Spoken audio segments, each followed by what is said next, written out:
We'll get into this a little bit more in some subsequent videos, but just wanted to show that this entire joystick moves in this fashion so that Elizabeth can get underneath a table, for example, a work table or a dining table. And it's extremely important because this is the most vulnerable part of the wheelchair. This is the part of it that's the most likely to get damaged. And it's just extremely important to know that this joystick moves back like this. Of course, it makes the chair wider, so going through doorways is going to be more difficult. But just remember that the chair has that capability. Make sure that when either Elizabeth drives the chair or a caregiver is driving the chair, in other words, you're moving along sort of like this, that the joystick is out front. In other words, it's hard to drive when it's back here because it tends to move. Just make sure it's up like this. In this video, I will talk a little bit about approaching tables and desks and doorways, because it's those situations oftentimes where the joystick and the control box here can be damaged because it's sticking out in front, and if we're not careful, it can ram into something, and if it's not done properly, it can cause damage to this joystick and control box, a very expensive repair. And so we want to try to make sure that that doesn't occur. So imagine that you're indoors, and of course you have it on the indoor setting. Very important to have it on the indoor setting and at the lowest possible speed. Very important to be at the lowest possible speed as you approach a table or desk. And so this is how that's done. Now the joystick is in its normal position here, out front.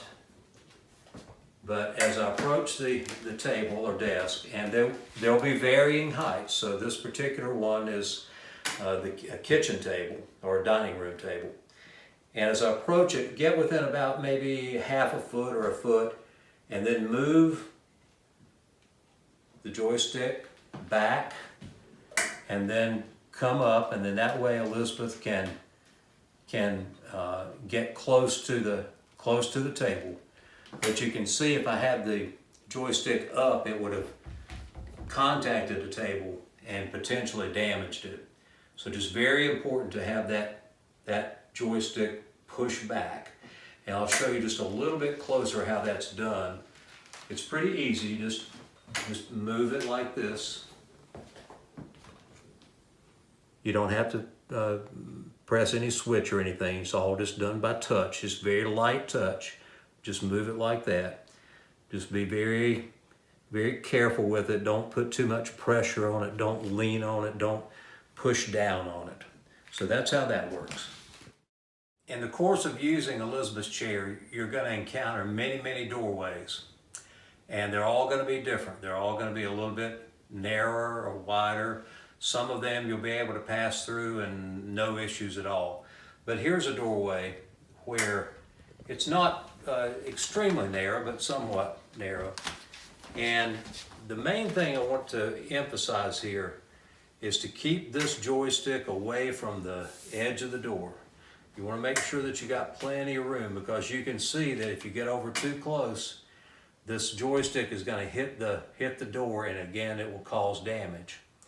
Now, unlike in approaching a table, you're going to always have the joystick in its normal position here, not that way, because that just makes it wider and makes it more difficult. And so the joystick will be there. And so sometimes Elizabeth is able to do this on her own, just depending on how wide the doorway is.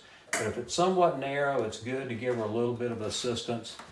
And again, just making sure that you keep a good clearance here. And in this particular situation, they're going to want to make a turn down a fairly narrow hallway, and they may need to back up just a little bit and then come on along. And then here's another doorway. Same basic idea applies, just making sure that you keep good clearance. You want to make sure that none of the chair contacts the doorway, but especially make sure that the joystick has plenty of room here.